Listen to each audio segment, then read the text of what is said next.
the Cougars are 4-0 overall, 1-0 in the American Athletic Conference. Houston was in action this past Saturday at Tulsa. Houston won the game 38-24. And up next for the Cougars will be this Thursday against SMU at TD-ECU Stadium. That will be an 8 p.m. Eastern Time start. Game will be televised on ESPN2. Coach, thank you for joining us on the call, particularly in a short week. If you would take a minute to tie up the win against Tulsa and tell us what you expect to see as you return home to face SMU, please. Extremely proud, especially of our defense going on the road in this conference.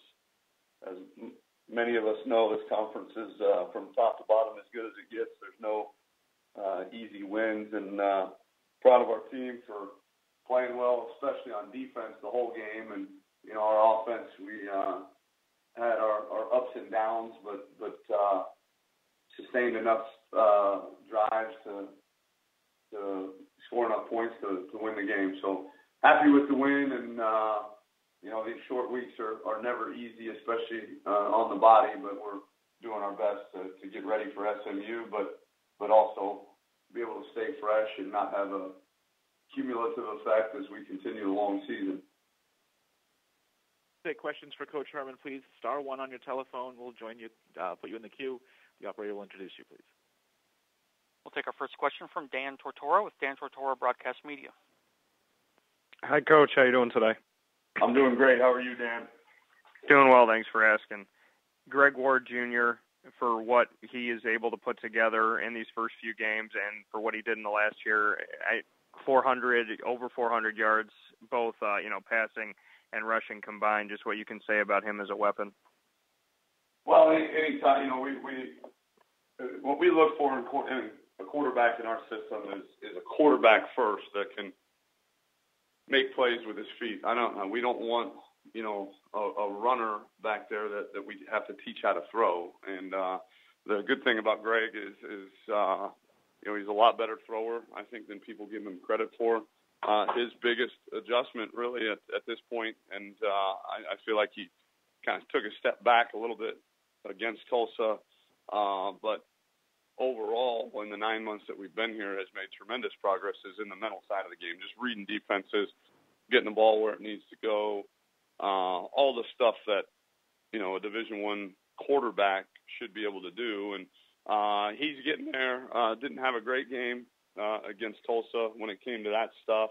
Missed some open throws to some receivers that he had made against Texas State. And so we've got to get him better in that area because at some point people are going to take away, his legs and make you really dissect him throwing the football. And I think he's plenty good enough to do it, and I've seen him do it, but he's got to be more consistent with it.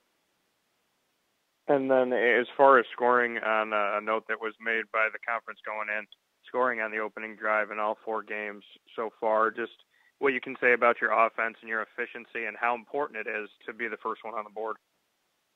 Well, it's something we prided ourselves in at Ohio State. I think we had a bunch of games where we did the same thing. And I think it speaks to our offensive coaches and their preparation in the week leading up, having a really good plan to open the game. And our kids, we got a bunch of kids that play really, really hard. And I think that really shows in the first series of the game. It doesn't really take us any time to get in the flow or get in rhythm. I mean, our kids come out to the locker room swinging, and it's something I'd like to think that we've, enhanced here.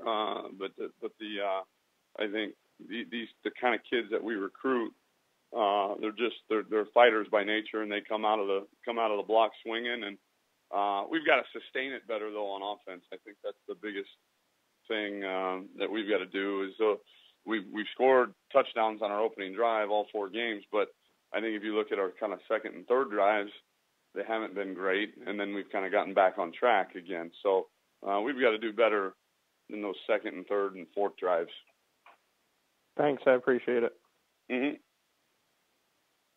We'll next go to Ronnie Woodward with the Greenville Daily Reflector. Hey, Coach, how are you? I'm doing great. How are you?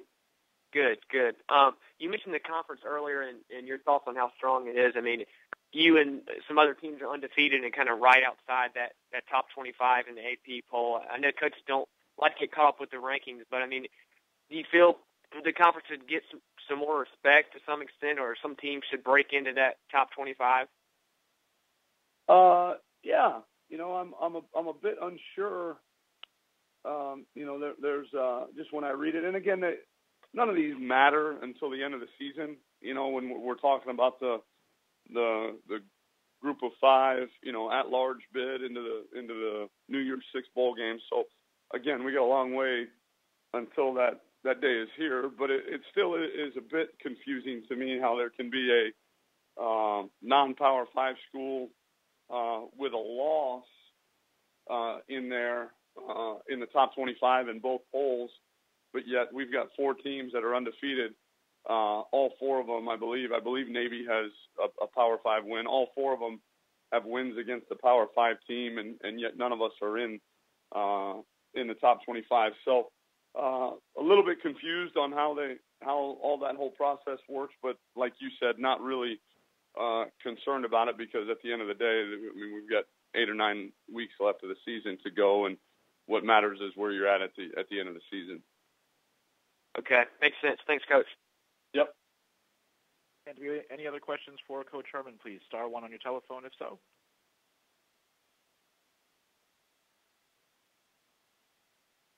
Well, Coach, well, thank you for your time this morning. Look forward to hearing from you again next Monday.